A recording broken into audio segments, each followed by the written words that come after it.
Hey, everybody, welcome to another episode of Performance. Today I am joined with Dedric and Krystal Polite. How's it going? Great, John. Thanks for having us, man. We're excited. Hey. Hey, thank you both so much for being here. Love your journey.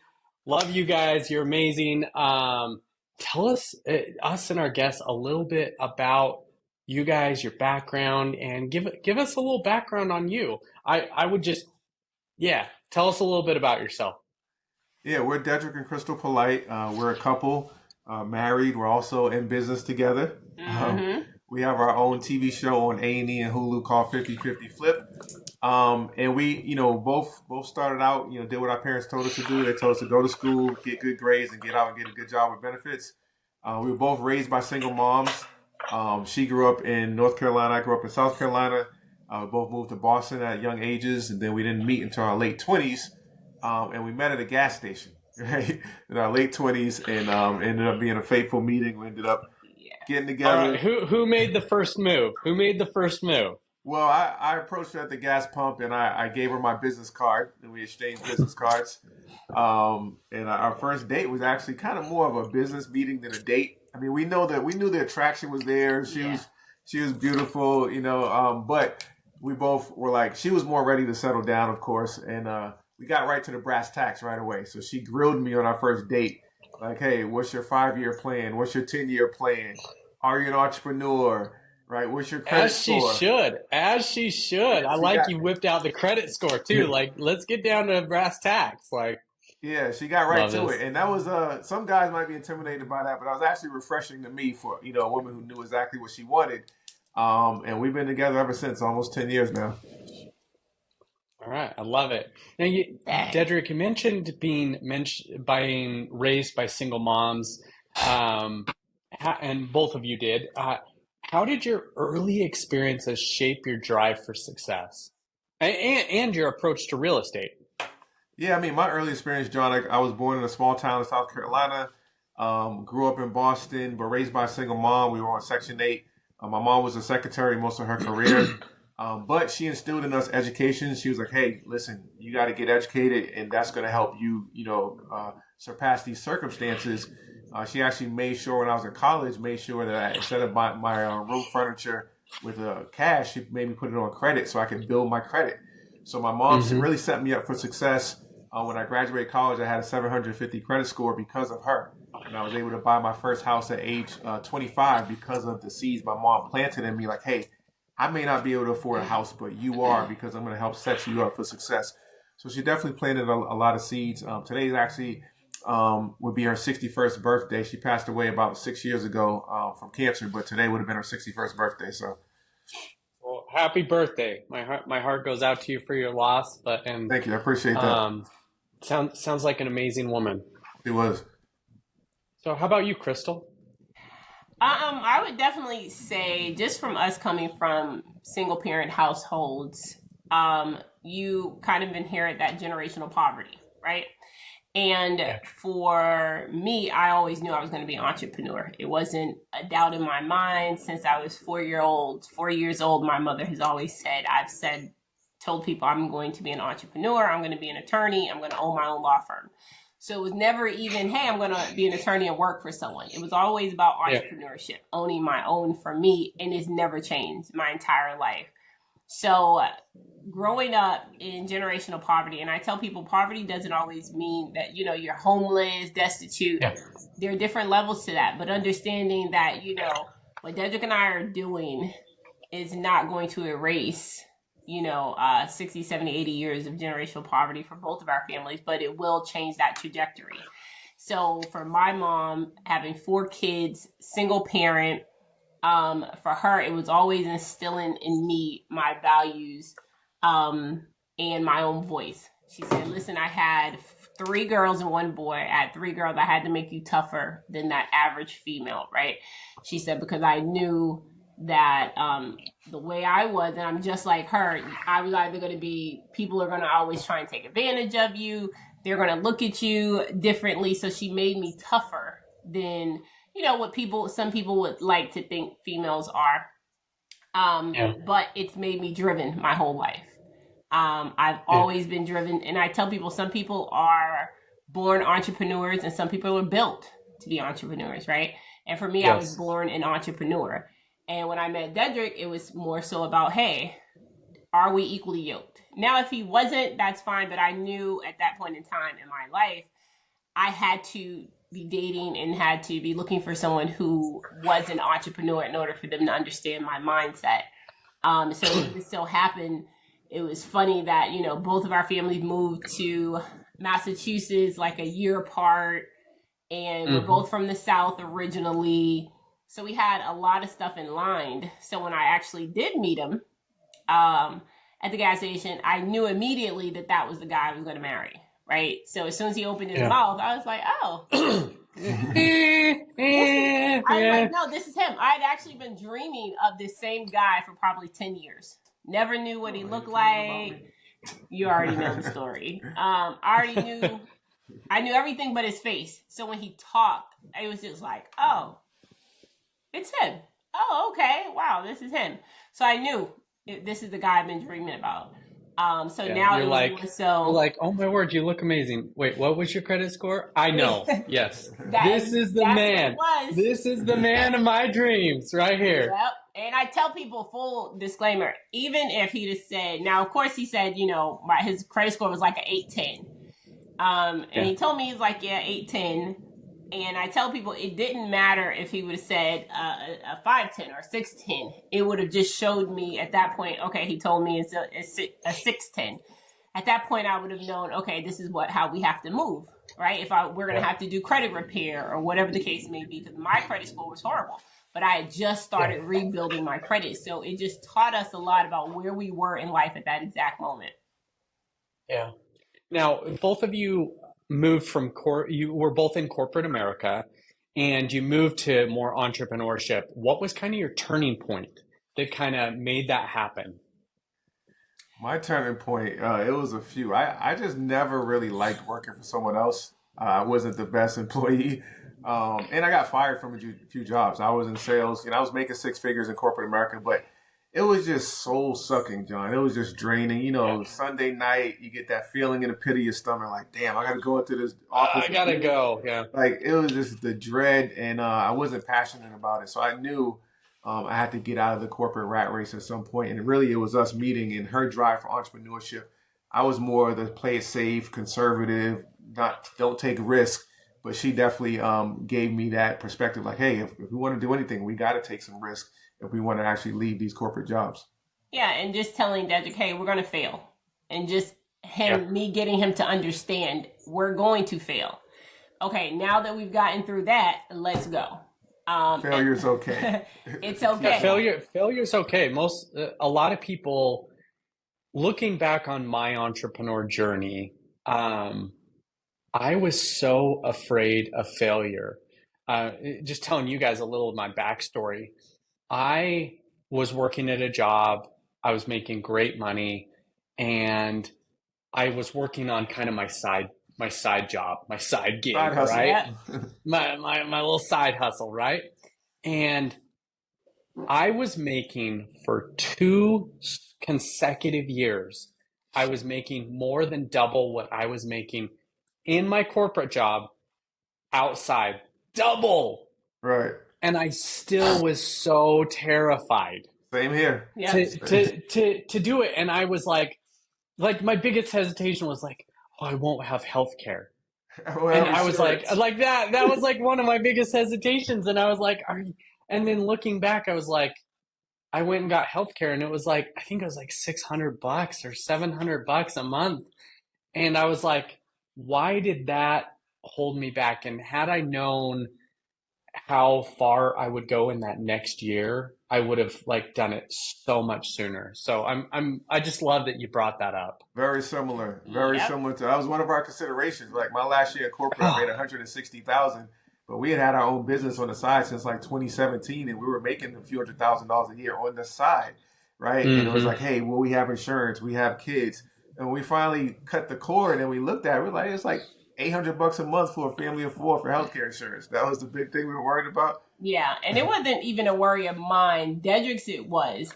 For me, it was more so about the transition, right? How are we going to Yeah. transition from being full-time corporate America, working full-time corporate America into entrepreneurship? So for me, it was just like, okay, let's make sure we have a plan in place. So for us, we did it very strategically because we did have two small boys at the time. And I was like, we're not going to play these games. People get into real estate and it's sexy. They close 2 deals and then all of a sudden they quit their job. Yeah. And they don't close another deal for a year. Exactly. Yep. No, we're not doing that. I said, yeah, we're not doing that. So we did it based off of my income, right? Our incomes. Dedric was making more than me. So we transitioned me over the course of a year to get into entrepreneurship full time. So each quarter we banked a percentage of my paycheck until we were living off of one paycheck and making sure that we weren't sacrificing too much, right? It wasn't too strenuous on the family, things of that nature. And then I went in full time. It was never a question for me. I knew I was going into entrepreneurship full time. It was just a matter of what it was going to be. We set the date like a year in advance. We set it a year in advance. When you were leaving your job. I love that you set a date. Yeah, Yep. June. You know, for those of you guys watching this, like, or listening or whatever, set a date. Yep. Just do it. Yeah, we set a retirement date. She was like 38, 39. It was like June 8th, 2018. And then, like she said, strategically, I kept my job because with real estate, when you go for loans and get mortgages, banks actually will more readily lend you money if you have a W-2. So we acquired, we weren't just wholesaling and flipping houses. We were also acquiring a rental portfolio. So we had close to 20 rental units before I left my job. So we had that passive income as well as the active income as well. Love it. Now, tell me about, you guys are co-stars, like famous, TV show and everything. I mean, worship. I love it. 50-50 Flip, Hulu A&E. How's this impacted your lives, your business, your family, etc.? Yeah, I mean, it's been an incredible opportunity, John. I mean, we never thought in our wildest dreams that we would be on TV, on national. Like, you dream about it as a kid, like, I'll be cool to be on TV, but you don't think it's actually going to happen. So we actually got approached a few years back, and at first we were like, I don't know. We had 2 small kids at the time. Krystal's very private, so her people who know her whole life, they're like, "You're on TV as private as you are. Like, we don't even know where you live." But you know, when we went through a round of interviews, and they selected us out of hundreds of couples that they were looking for, and we were like, "Hey, I guess we didn't think we were going to get picked to get our own show, but I guess we got to do this." Yeah, we had no intentions on originally doing it. We just wanted to see how far we would get. So we can then tell people, hey, we got all the way to like the final round or next to the final round.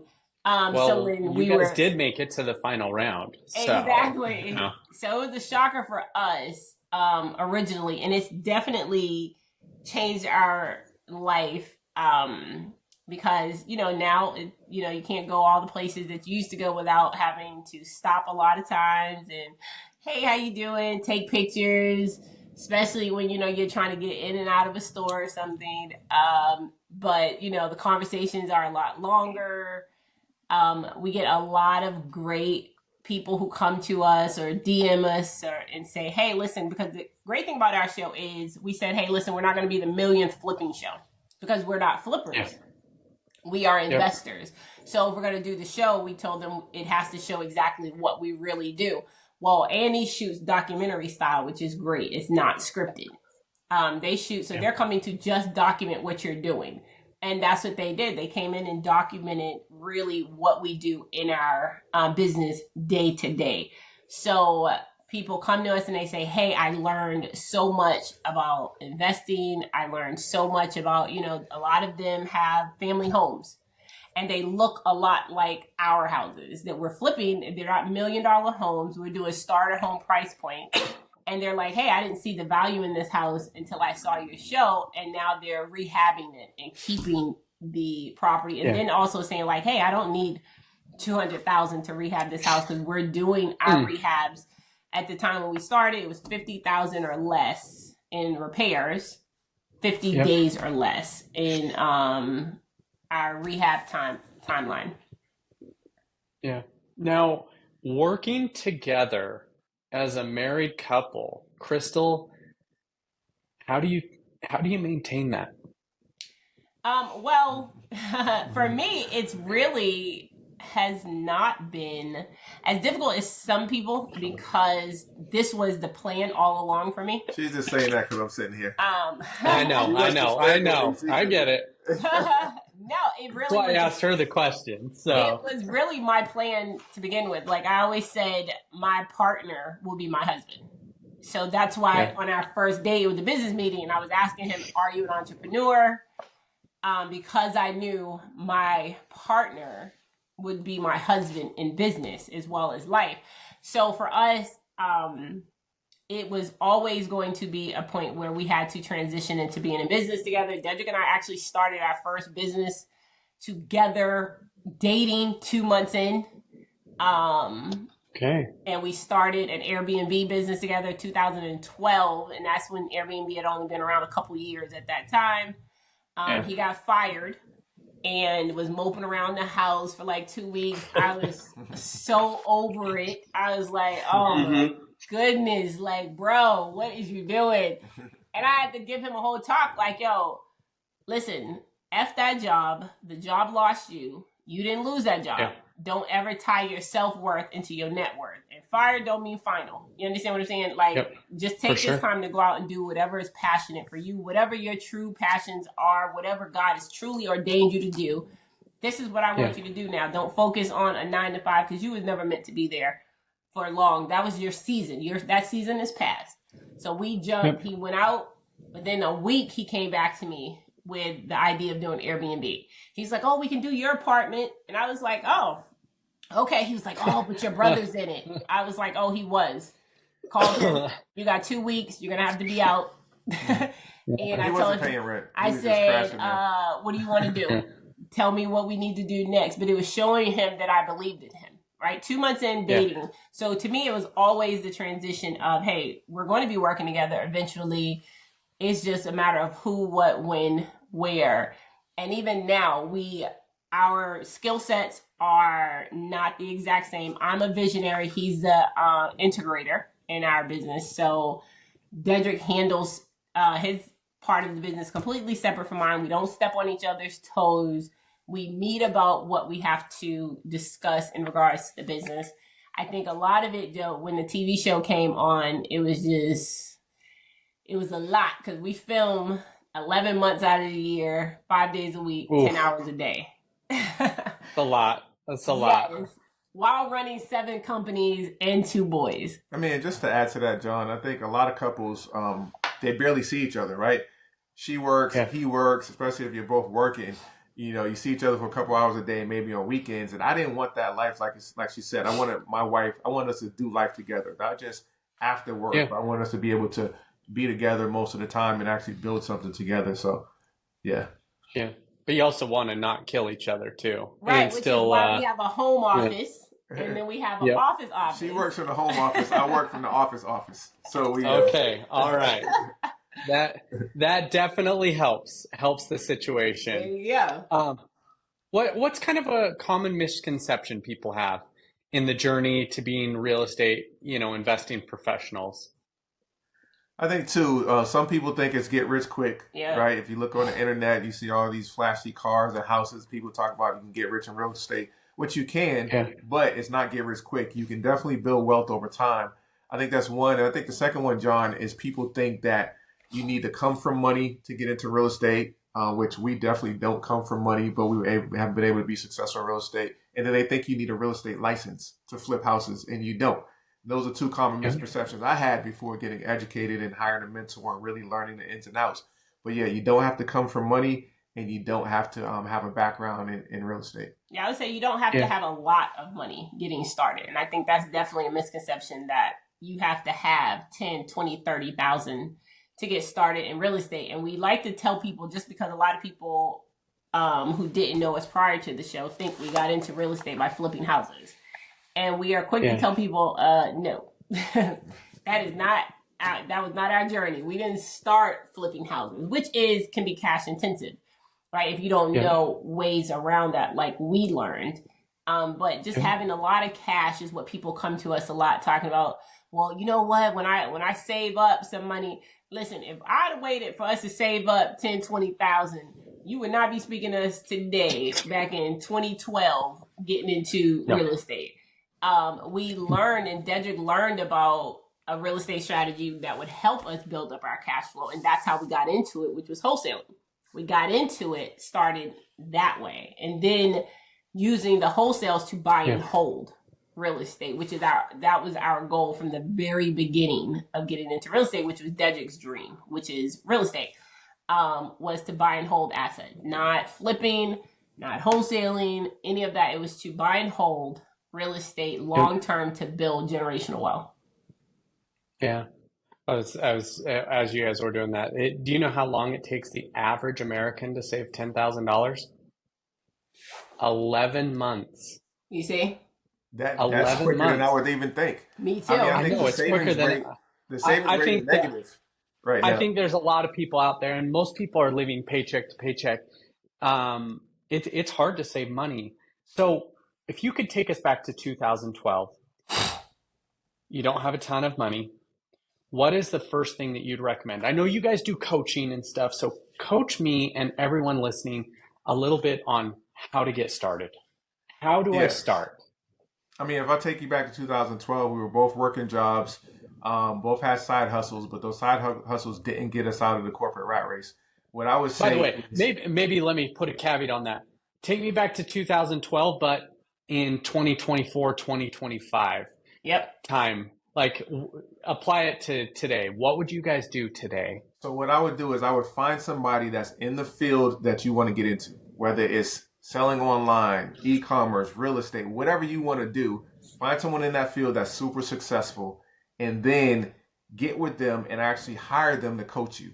So that person has to Yeah. have done what you're looking to do, because now they can show you the do's, the don'ts, the ins and outs, and get that person to mentor or coach you and help you guide you to success. Yeah, because you're gonna either end up needing cash or time, right?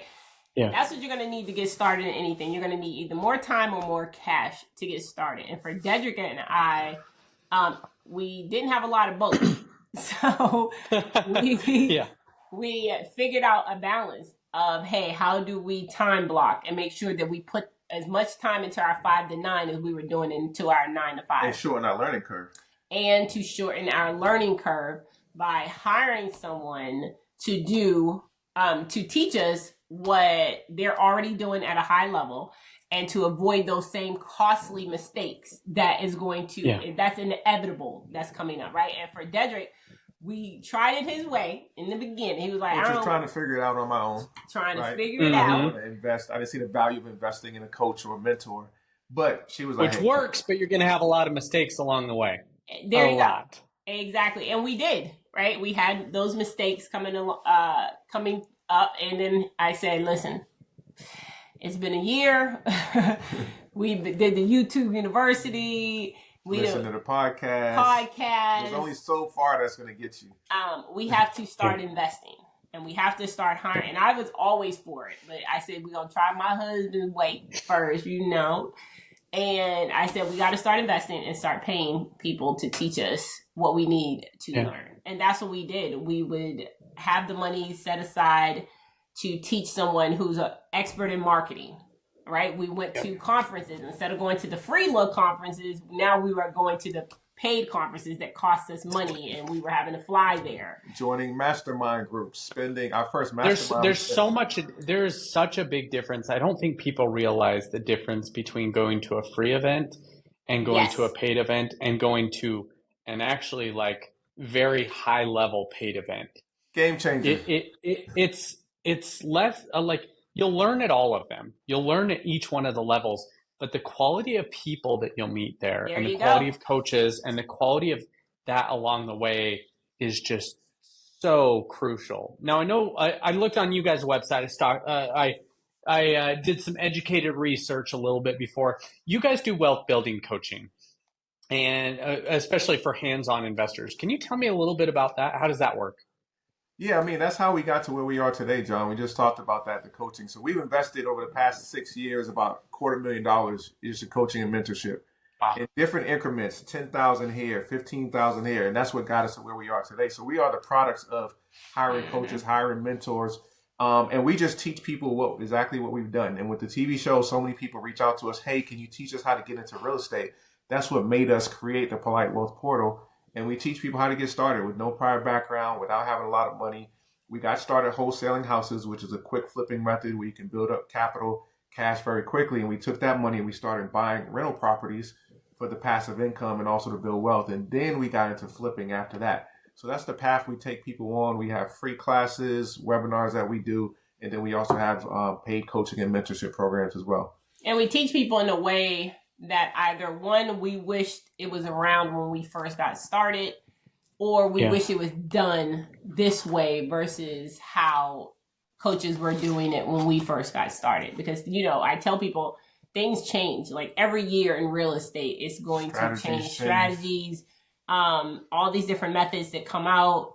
As you see now, wholesaling is illegal in certain states. You have to have a license. So things change. And for us, we still have mentors. Till this day, we have mentors that we talk to and that we still receive mentorship from, because the business changes. We're still learning. We're still educating ourselves on different strategies and things of that nature. So just having that individual that you're connected to, and kind of like you said, those paid rooms that you're able to get into, the level of people that are in there. And you are at the bottom of the totem pole. Now they're looking at you as, okay, they paid to get here, so there's obviously a reason that they want to be in this room, and they want to pour into you. They want to add value. They want to help you. Because you've invested in yourself. Exactly. Well, it's not even just those people. It's other people just like you. Yes. And they're going to learn, and you're going to learn strategies. And there's a lot of people out there. If you don't have money, there's a lot of people with money. You're going to find people at that event in events like that in similar situations. So I can't speak more highly about, hiring a coach like you guys, going to events, attending things. It will help up your game so much more. Now, how do people get in contact with you? So, Be Polite Properties, all things Be Polite. So if they go online and go to YouTube, Instagram, just type in Be Polite, B-E, our last name, Polite Properties, they can find us and send us a DM. I mean, we love helping people. We've helped countless people get their first deal, get into real estate. And like I said, what we did was we just bet on ourselves. That first mastermind that we joined, we spent $16,000 that we did not have. We put it on a credit card. It was on a credit card, but we bet on ourselves. But that was one of the best investments we ever made. I love it. Now, one thing just to finish here, how can we help you? Great question. Good question.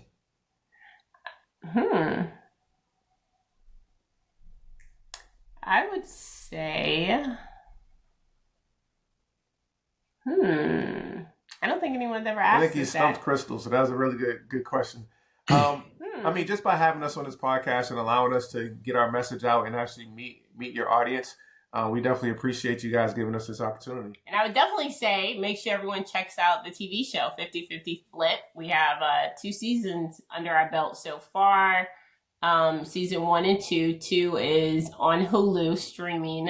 On demand. So Hulu, A&E, as well as Prime. And then it also, season 2 drops for A&E on November 9th. Okay. I love it. Well, thank you both very much for being here. Wealth of knowledge, and I appreciate you both. Thanks for having us, John. Thank you.